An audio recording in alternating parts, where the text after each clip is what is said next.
And so I want to bring back J.D. Simkins. Apologies, J.D., especially since I had to interrupt you when you were talking about your service as a Marine in Iraq. But I just want to get your reaction to what the president said about how the war is going in Iran. And I'm curious, are we likely to see the military operations change moving forward? Earlier this week, you and I spoke extensively about the use of these kamikaze drones. What are you going to be watching for?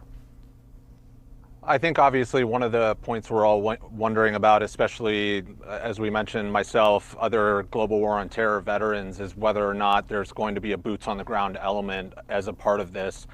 Those whispers have been going around, and whether the reports are true about fomenting division within the Kurdish population to possibly create a little more unrest there. But whether or not U.S. troops are going to go on the ground, that's certainly something that we're all watching for. And we're also looking at, the developments of the munitions stockpiles and whether or not the systems that we do have and the speed at which we're burning through them is a sustainable thing that can even result in some level of success here. And I just want to remind our viewers, we are waiting for Defense Secretary Pete Hegseth to make remarks there in Tampa, Florida. Earlier, J.D., Hegseth said that the war, he actually extended the timeline a bit to be upwards of 2 months. Does that concern you that this could be an extended conflict, much like the war in Iraq? Many call it the never-ending war. Well, I know he mentioned 3 weeks, 6 weeks, 8 weeks. So any of those sounds like it's a possibility. But the concern, yes, it is the fact that there is not a clearly defined objective, I think worries a lot of people like myself who went through the quote unquote forever war of 2+ decades of, we heard all the cliches over the years about pivoting and turning a corner and mission accomplishment and all of these things. But, unless there is a clearly defined objective and goal and what the end goal looks like, I think that's what we're paying attention to, and that's what we haven't seen yet. I'm curious because the president and other members of his administration have been asked to define what the ultimate goal here is. Have any of those statements been satisfactory to you? From an objective standpoint, I don't think they've been satisfactory necessarily based on what we just came out of, with the Afghanistan evacuation in 2021 and everything that preceded it. I think there are a lot of people and veterans and young veterans who are wanting to have a little bit more answers and wanting to make sure that this next generation of service members are a little bit more focused on a clearly defined mission that doesn't result in issues that we're seeing today, whether veterans issues and things that have permeated long after that conflict. Interesting to see the strategy with this war and also the other people the other countries who have been impacted, namely Kuwait, Dubai. There's thousands of Americans that are trying to get out of that region. What do you make of how this war has expanded? I think the expansion seemed inevitable, and that what might be one area where people are beginning to point out a little bit of a miscalculation is just the level of support that Iran warrants in the region and the amount of funding that they have done over the years for terror groups and groups that have, their ultimate objective is claiming American lives. I think that is rearing its head a little bit already, and you're seeing that spread out all over the region with unrest, and that's where Iran thrives, is fomenting unrest and trying to achieve those objectives. I'm curious what you said about munitions and how this is a different strategy by using these drones that we spoke of before. How much munitions do we have? How long could they last? Is it unlimited? We know they're much less expensive, about $35,000 per unit, but how many do we have?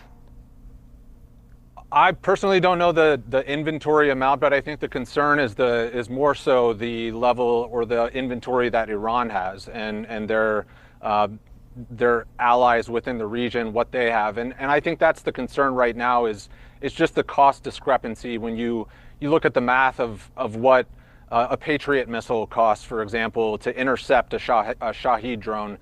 You're spending $3 to $4 million on something that costs $35,000 to make, and that's about an 85-to-1 ratio of cost that you're incurring just to knock one out of the sky, and that doesn't even guarantee 100% success. So I think what you're seeing is the U.S., Qatar, Bahrain, all of these other allies who are now going back to Ukraine and asking for help and asking for training and advice and assistance from, President Volodymyr Zelensky mentioned today that the U.S. has fired something like, or the U.S. and allies have fired something like 800 Patriot missiles so far, which exceeds the entire number of Patriot missiles that Ukraine has used over their 4 years against Russia.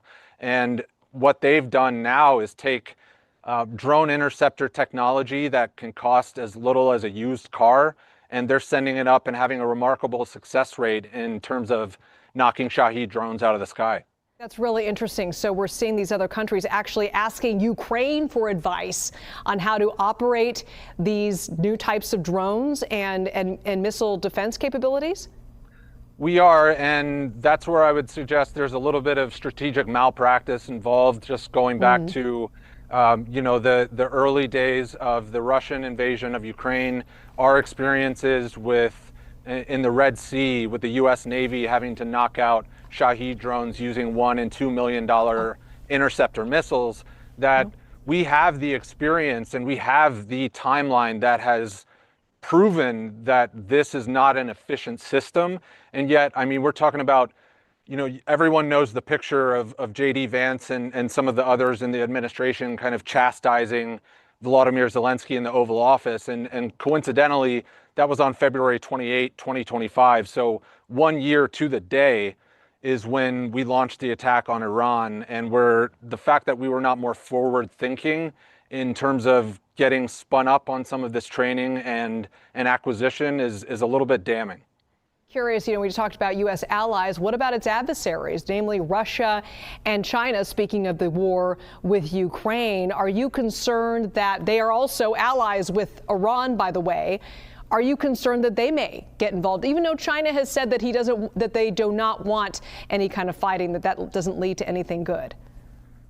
I don't know if Russia or China would get involved in the Iran conflict directly. I think Russia is obviously involved just in the munitions that they've provided, because Iran has in turn provided Russia with, thousands upon thousands of Shahed drones. So we're not seeing necessarily like a direct involvement, but you are seeing industry at play throughout some of these conflicts. I think the concern from a geopolitical standpoint and global conflict standpoint that is a little alarming is, are we burning through munitions that are going to leave us a little more vulnerable, or our allies vulnerable? And if we are, China has incessantly threatened Taiwan. Taiwan is a great ally. Like, are we leaving them out to dry a little bit because we're going to be, a little preoccupied on our own end?